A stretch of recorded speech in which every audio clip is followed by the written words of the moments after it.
신성 이렇게 말할 수 있어요. 예수님께서 하나님이시라는 거예요. 이 땅에 오셨는데 예수님이 사람의 모습을 입고는 왔지만 그분은 하나님이시라는 거예요. 이것이 증거되는 내용이 세 가지 증거가 있는데 말씀이고 생명이고 빛입니다. 그래서 이 내용에 대한 거예요.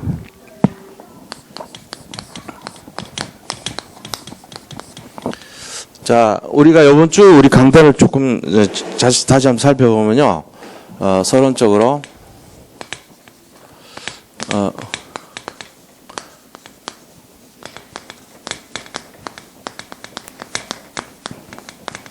자, 모든 것을 가진 자라는 제목으로 우리가 말씀을 나눴는데 지금은 우리가 뭐냐면 은혜를 받을 은혜의 시간표라는 거 이거를 놓치면 안 돼요. 그래서 첫째 필요한 것이 뭐냐면 은혜 의식이 필요합니다. 우리가 은혜 의식이 뭡니까? 범사 어떤 환경에서도 어떠한 환경 조건 관계없이 무조건 뭐 해야 된다고요? 관계가 없어야 돼요.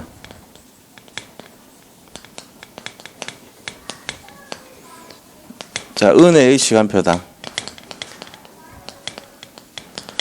다시 말하면은 대부분의 세상 사람들은 이 조건 보고 환경 보고 반응합니다. 근데 예수 믿는 사람들은 처음부터 이미 그 속에 들어와 있는 거예요. 그러니까 우리는 어떤 환경에 반응하는 그런 입장이 아니고 이미 은혜 속에 들어와 있다는 것을 알아야 됩니다. 이게 이제 제일 중요하죠. 그래서 예수님 뭐라 했습니까? 말씀에 은혜를 헛되이 받지 말라.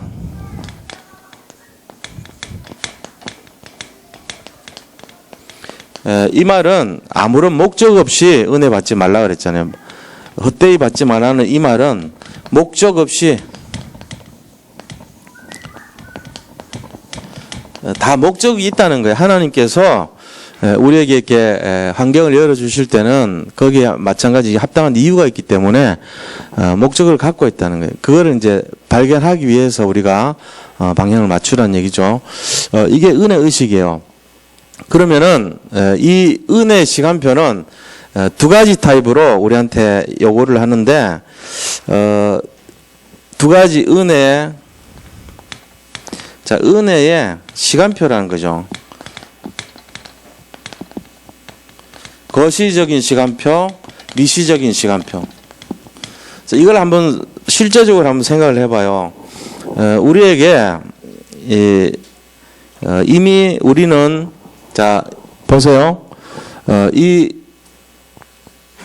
이렇게 어떤 하천이 흘러가는데 이 강 속에 우리는 이 강은 그리스도라고 하는 강이에요. 이 그리스도의 강에 은혜의 생수 같은 그리스도의 강 속에 우리는 들어와 있어요. 이미 이렇게 완전히 빠진 거예요. 이 속에 빠져 있다고.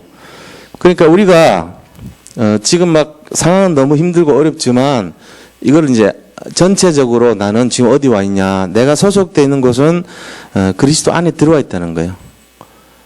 이 의식이 내 인생 전체를 바라보는 눈이에요.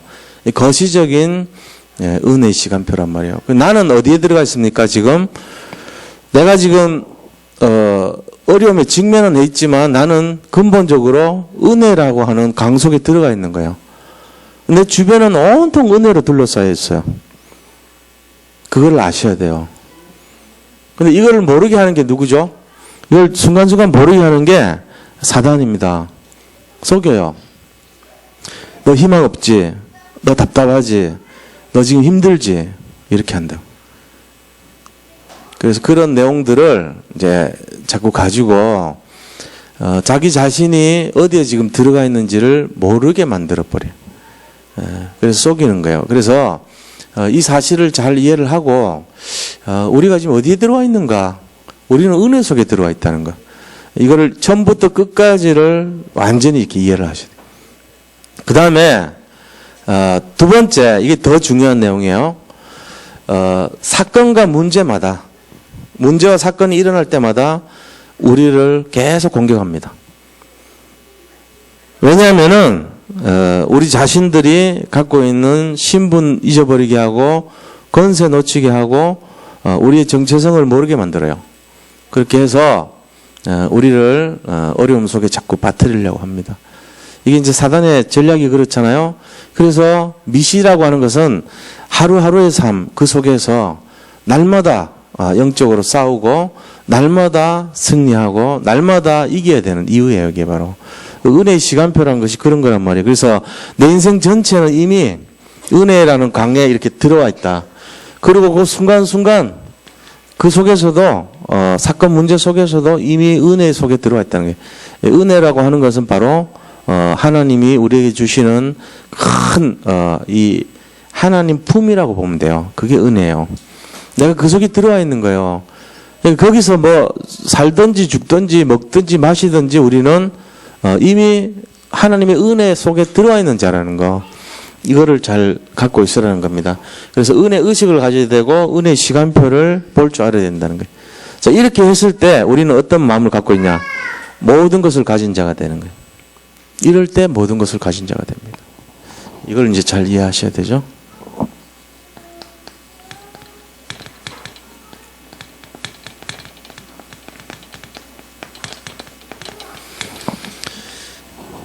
이런 중심이 회복될 때 모든 것을 가진 자가 되고, 이 모든 것을 가진 자의 관점은 어떤 것이죠? 세상 기준이 아니고,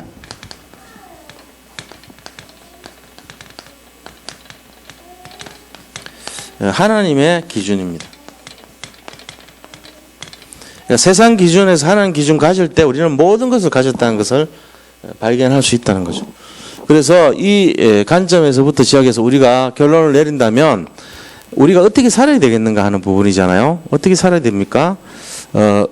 그리스도의 완전성에 모든 것을 올인을 해야 돼요. 올인. 그러니까 예수님이 완전한데 우리가 더 이상 불완전하다고 생각하는 것 자체가 틀린 거잖아요. 그리스도는 완전하고 충분하고 모든 것이기 때문에 그 그리스도를 집중하고 그리스도에 완전히 우리가 결론을 내고 모든 것을 여기에다가 초점을 맞추는 삶이 돼야 된다는 거예요. 그런 인생이 돼야지 모든 것을 가진 자의 축복을 누리게 되죠. 그래서 예수 그리스도 이외에 다른 것에 자꾸 이제 마음을 뺏기도록 속이는 존재가 사탄입니다. 그런데 하나님은 그리스도에 집중하도록 우리에게 요구를 하시고 그리스도에 집중하도록 만들어가는 과정을 신앙생활이라고 말합니다. 성화라 그러죠. 우리가 점점 그리스도에 자꾸 집중하고 그리스도를 닮아갈 때마다 우리 속에 자꾸만 영적인 축복이 이렇게 생기는 거예요. 그래서 우리가 이 일을 통해 가지고 해야 될 것이 뭐냐면 숨은 일꾼이 돼야 된다. 숨은 일꾼은 자, 이 주님이 자신에게 주신 것이 너무나 크다는 걸 알고 있는 사람이에요. 숨은 일꾼은. 그래서 그 힘을 가지고 세상을 이제 변화시킵니다. 이 숨은 일꾼의 마음에 입에서 나오는 모든 것이 뭐냐면은 예수 그리스도의 이름의 권세를 사용해요. 그리스도 이름의 권세를 사용하죠. 무엇을 하든지 간에 그리스도 이름을 사용하는 자가 돼요. 숨은 일꾼은. 그래서 이 그리스도로 완전히 결론을 내는 그런 인생이 된다는 겁니다. 우리가 모든 것을 가진 자라는 것은 결국은 그리스도를 갖고 있는 사람을 말하는 거예요. 이렇게 본다면 내가 그리스도를 정말로 발견하고 체험하고 누리는 삶이 맞다면 나는 부족함이 없는 자고 완전한 자고 모든 것을 가진 자가 되는 것입니다. 이게요 빈말이 되면 안 돼요. 진짜가 돼야 돼요. 그러면요 굉장히 부유한 사람이 됩니다. 이런 속에서 우리가 이제 자유함을 얻고 진짜 해방을 받고 누림이 있고 그렇게 되는 겁니다. 그래서 오늘 본론에서 예수님이 이 땅에 하나님이신데 이 땅에 오셨단 말이에요. 그 하나님이신 증거가 뭐냐? 오늘 그걸 좀 요한복음에서 말합니다. 요한복음에서 요한이 이 글을 썼을 때 나이가 얼마쯤 됐을까요? 청년입니까? 한번 생각해 보세요. 요한이 상당히 오래 살았어요. 12제자 중에 제일 오래 살았잖아요. 그죠? 다른 사람들 다 순교당했습니다. 11제자가 순교당하고 한 명 자살했죠. 유다가. 그리고 mattia라고 새로 선출해서 뽑았는데 뽑힌 mattia까지 순교했어요. 12명이 다 순교했죠. 그러면은. 그 다음 13번째 사도가 누굽니까? 사도 바울입니다.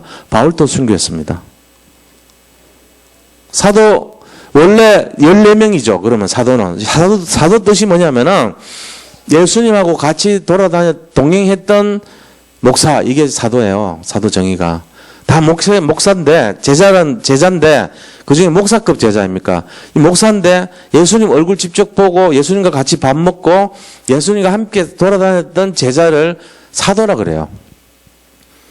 그럼 사도 몇 명이냐면 14명이에요. 12사도 있고, mattia, 새로 선출한 mattia 있고, 예수님이 얼굴 보여서 직접 건진, 네가 핍박하는 예수님이라고 직접 다메섹에서 건진 바울 14명이에요. 그래서 이 14명의 사도들 중에 한 사람은 자살했잖아요. 가룟 유다는. 빼버리고 13사도가 전부 순교당했어요. 100%. 13명의 사도가 다 죽었다고. 그럼 뭔가 이유가 있잖아요. 그죠? 그냥 이렇게 예를 들어 제가 이제 예수님 아니지만 같이 이렇게 막 다녔어요. 교역자님들하고도 막 같이 전도도 하고 밥도 먹고 같이 다녔는데 뭐 비슷하게 생각했단 말이에요. 근데 어느 날 보니까 이분이 하나님이라는 걸 깨달았어요. 예수님이 인간인 줄 알았는데 하나님인 걸 알고 봤더니. 그러니까 그 사람들이 목숨을 걸 만큼 가치를 발견한 거예요. 그래서 다 죽었다는 거거든요. 우리가 이걸 알아야 돼요. 예수님이 그냥 단순한 분이 아니란 말이에요. 오늘 그거에 대한 내용이거든요. 이게. 그래서 예수님이 이 땅에 하나님이신데 오셨다 이 말이에요. 지금. 자, 그 증거로 세 가지를 나타낸 거예요. 첫 번째입니다.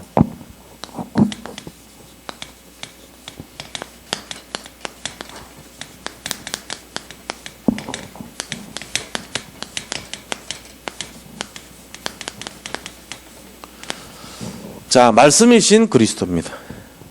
이 그리스도가 그리스도 일하러 이 땅에 오셨는데 바로 하나님인 증거가 말씀이라는 거예요. 말씀은 뭐죠? 말씀이라고 하는 것은 헬라 말로 말씀은 로고스라 그럽니다. 말씀이 로고스라 그래요. 이 로고스라고 하는 것은 바로 말씀이 창조의 능력을 갖고 있다 이 뜻이 되는 거예요. 로고스라는 것은 하나님이 천지를 창조하시니라 할 때, 말씀으로 천지를 창조하시니라 할 때 그 바로 그 말씀이 로고스거든요. 그러니까 이게 이 말씀은요 성취의 능력, 창조의 능력이 있는 거예요. 그러니까 말씀이 육신이 되어 이 땅에 오셨으니 독생자의 이 독생자를 나타내잖아요. 그러니까 말씀이 육신이 되었다고 했다는 것은 요한복음 1장 14절에 딱 나오거든요. 그 말씀이 바로 로고스예요. 그럼 이 로고스는 뭐냐면은 다시 말하면 이 로고스라고 하는 것은 창조의 능력을 소유한 그것을 나타낸 거예요. 이게 로고스라는 게 딴 게 아니고. 그러니까 예를 들어 빛이 있으라. 그럼 빛이 있어버린 거예요. 어둠이 있다고 하면 어둠이 떠나가라. 그러면 어둠이 떠나가 버려요. 그러고는 여기에 강이 흘러라. 그러면 강이 흘러버리는 거예요. 로고스는 그런 거예요. 그냥 일반적인 말하고 틀려요. 그러니까 우리가 이거를 잘 이해하셔야 돼요. 하나님의 말씀, 그 로고스, 창조의 능력을 갖고 있는 그 로고스가 바로 육신이 되어 이 땅에 오셨다는 거예요. 그게 그리스도예요. 그래서 뭐냐? 말씀이신 그리스도잖아요. 그러니까 이 그리스도가 어떤 분이냐? 창조의 능력을 갖고 있는 분이라는 거예요. 그분은 바로 하나님이시다 이 얘기거든요. 그래서 오늘 1절에 보면요 이래 돼 있어요. 1절에서 3절까지가 그 얘기예요. 창조 능력을 갖고 있는 하나님인데 태초에 말씀이 계시니라. 이 말씀이 하나님과 함께 계셨으니 이 말씀은 곧 하나님이시니라. 말씀이 하나님이라고 돼 있어요. 그가 태초에 하나님과 함께 계셨고 만물이 그로 말미암아 지은 바 되었으니 지은 것이 하나도 그가 없이는 된 것이 없느니라. 창조 능력을 말하는 거예요. 다시 말하면은 창조 능력이란 것은